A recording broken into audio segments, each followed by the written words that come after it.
제5장.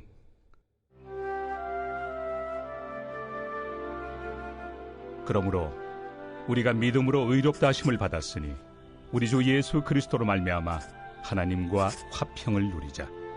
또한 그로 말미암아 우리가 믿음으로 서 있는 이 은혜에 들어감을 얻었으며 하나님의 영광을 바라고 즐거워하느니라.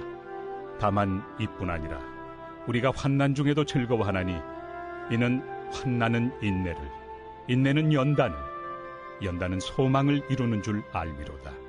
소망이 우리를 부끄럽게 하지 아니함은 우리에게 주신 성령으로 말미암아 하나님의 사랑이 우리 마음에 부은 바 됨이니 우리가 아직 연약할 때 기약대로 그리스도께서 경건하지 않은 자를 위하여 죽으셨도다. 의인을 위하여 죽는 자가 쉽지 않고 선인을 위하여 용감히 죽는 자가 혹 있거니와 우리가 아직 죄인 되었을 때 그리스도께서 우리를 위하여 죽으심으로 하나님께서 우리에 대한 자기의 사랑을 확증하셨느니라. 그러면 이제 우리가 그의 피로 말미암아 의롭다 하심을 받았으니 더욱 그로 말미암아 진노하심에서 구원을 받을 것이니 곧 우리가 원수 되었을 때 그의 아들의 죽으심으로 말미암아 하나님과 화목하게 되었은즉 화목하게 된 자로서는 더욱 그의 살아나심으로 말미암아 구원을 받을 것이니라. 그뿐 아니라 이제 우리로 화목하게 하신 우리 주 예수 그리스도로 말미암아 하나님 안에서 또한 즐거워하느니라. 그러므로 한 사람으로 말미암아 죄가 세상에 들어오고 죄로 말미암아 사망이 들어왔나니 이와 같이 모든 사람이 죄를 지었으므로 사망이 모든 사람에게 이르렀느니라. 죄가 율법 있기 전에도 세상에 있었으나 율법이 없었을 때는 죄를 죄로 여기지 아니하였느니라. 그러나 아담으로부터 모세까지 아담의 범죄와 같은 죄를 짓지 아니한 자들까지도 사망이 왕노릇하였나니 아담은 오실 자의 모형이라. 그러나 이 은사는 그 범죄와 같지 아니하니 곧 한 사람의 범죄를 인하여 많은 사람이 죽었은즉 더욱 하나님의 은혜와 또한 한 사람 예수 그리스도의 은혜로 말미암은 선물은 많은 사람에게 넘쳤느니라. 또 이 선물은 범죄한 한 사람으로 말미암은 것과 같지 아니하니 심판은 한 사람으로 말미암아 정죄에 이르렀으나 은사는 많은 범죄로 말미암아 의롭다 하심의 이름이니라. 한 사람의 범죄로 말미암아 사망이 그 한 사람을 통하여 왕노릇하였은즉 더욱 은혜와 의의 선물을 넘치게 받는 자들은 한 분 예수 그리스도를 통하여 생명 안에서 왕노릇하리로다. 그런즉 한 범죄로 많은 사람이 정죄에 이른 것 같이 한 의로운 행위로 말미암아 많은 사람이 의롭다 하심을 받아 생명에 이르렀느니라. 한 사람이 순종하지 아니하므로 많은 사람이 죄인 된 것 같이 한 사람이 순종하심으로 많은 사람이 의인이 되리라. 율법이 들어온 것은 범죄를 더하게 하려 함이라. 그러나 죄가 더한 곳에 은혜가 더욱 넘쳤나니 이는 죄가 사망 안에서 왕노릇한 것 같이 은혜도 또한 의로 말미암아 왕노릇하여 우리 주 예수 그리스도로 말미암아 영생에 이르게 하려 함이라. 우리는 예수님을 믿음으로 말미암아 의로움을 얻었습니다. 오늘 말씀을 보시면 우리가 의로움을 얻음으로써 우리는 하나님과 화평을 누릴 수 있게 되었습니다. 우리가 예수님을 믿기 전에는 우리 안의 자아와 하나님의 뜻이 항상 투쟁 가운데 있었습니다. 하지만 예수님을 통해 우리는 하나님의 뜻을 더 이상 싸우지 않습니다. 이제는 하나님 위에서 싸울 수 있습니다. 그리고 우리는 이제 영원토록 하나님의 은혜 위에 서 있습니다. 2절 말씀입니다. 이 은혜에 들어감을 얻었으며. 많은 그리스도인들은 십자가 은혜를 받음으로 하나님께 감사하며 살아갑니다. 하지만 우리는 단지 용서만 받은 것이 아닙니다.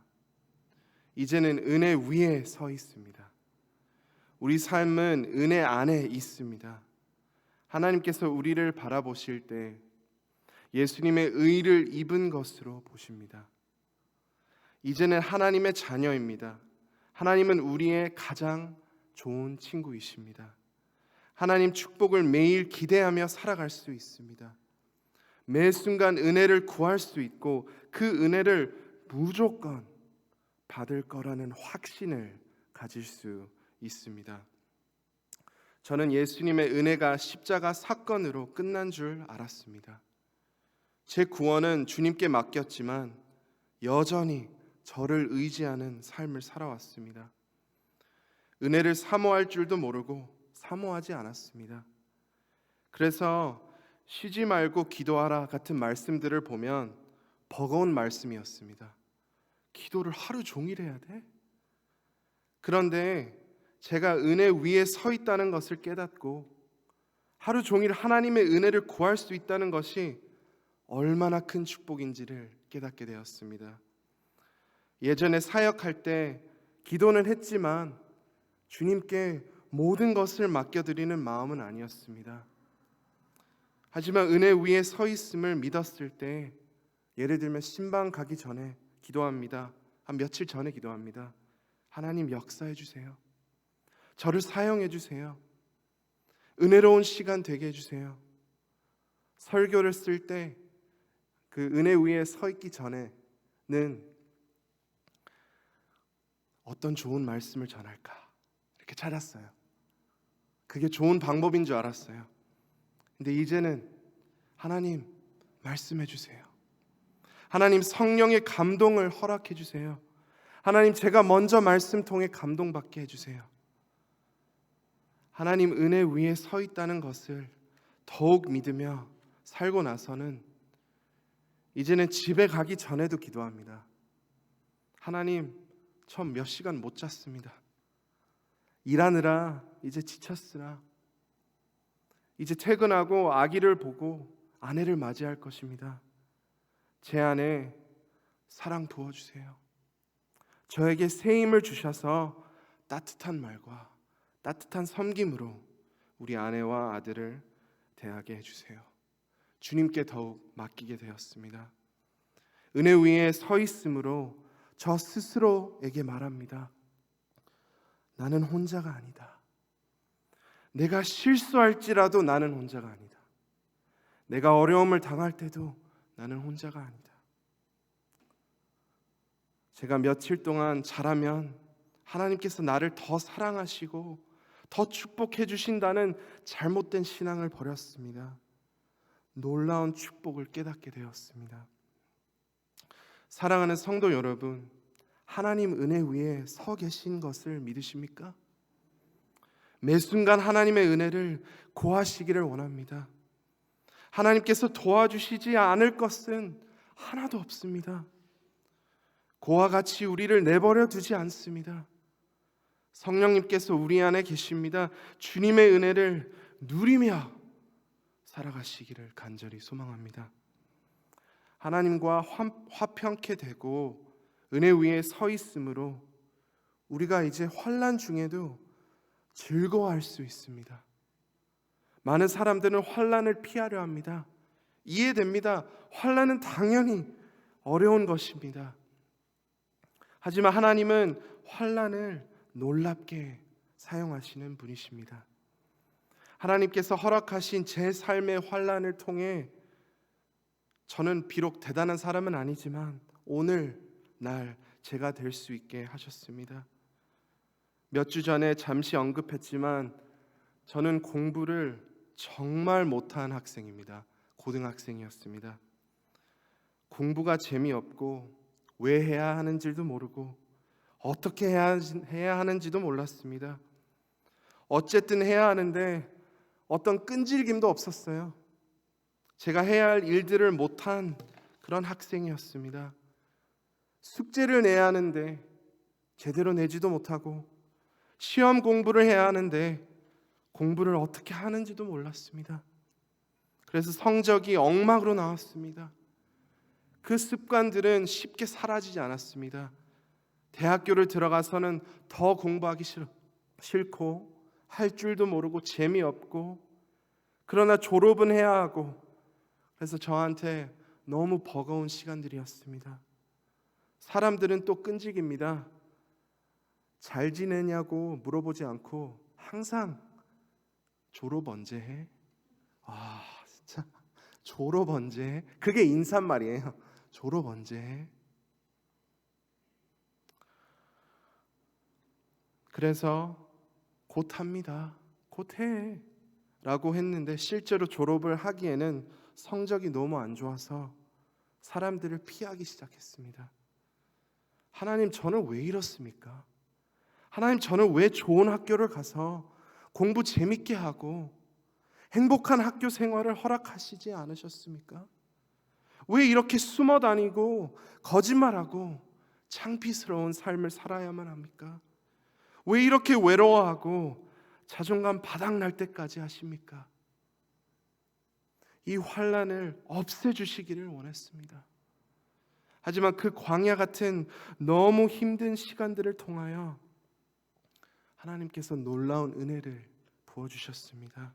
나를 의지하지 않고 하나님을 의지하는 삶을 배울 수 있게 하셨습니다.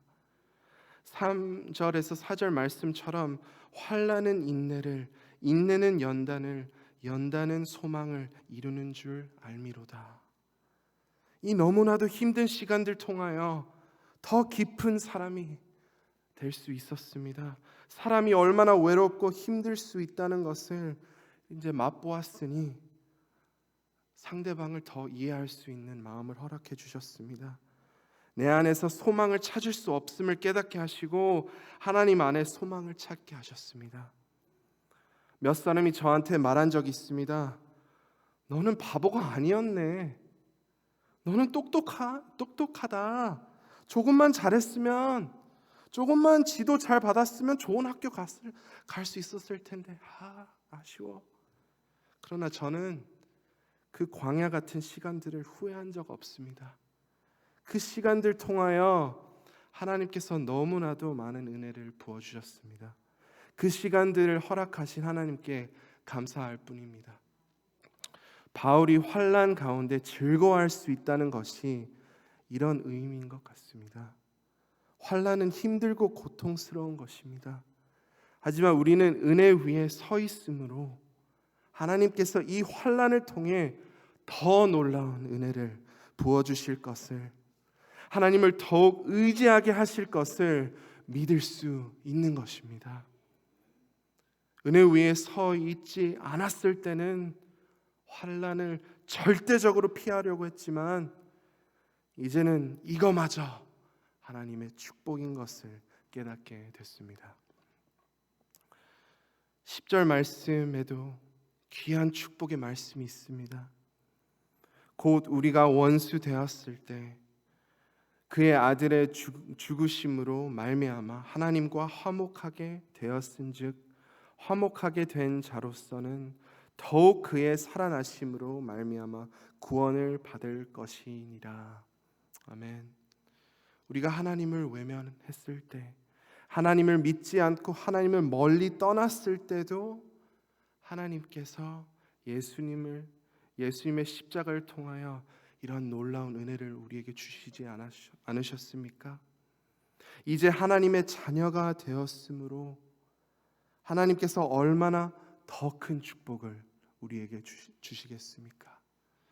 이런 놀라운 특권을 누리시는 오늘 하루 또 영원토록 이렇게 누리시기를 간절히 소망합니다. 우리 이 시간 함께 기도하겠습니다. 하나님, 저희는 이제 은혜 위에 서 있는 자들입니다. 하나님과 화평케 된 자들입니다. 하나님, 하나님의 놀라운 특권을 받은 자로서 살아가게 하여 주시옵소서. 그 은혜 가운데 오늘 하루도 승리할 수 있도록 도와주시옵소서. 이렇게 기도해 주시고 또 어려움을 겪고 있는 성도님들 그리고 환우들 위에 기도해 주시고 또 온 성도님들께서 전도에 힘쓰게 하시고 많은 영혼을 구원해 주시도록 함께 기도해 주시고 또 미국과 한국 내 이민자 및 인종에 대한 범죄 근절 및 총기 규제를 위해 함께 기도하겠습니다. 주여 한번 외치고 함께 기도하겠습니다. 주여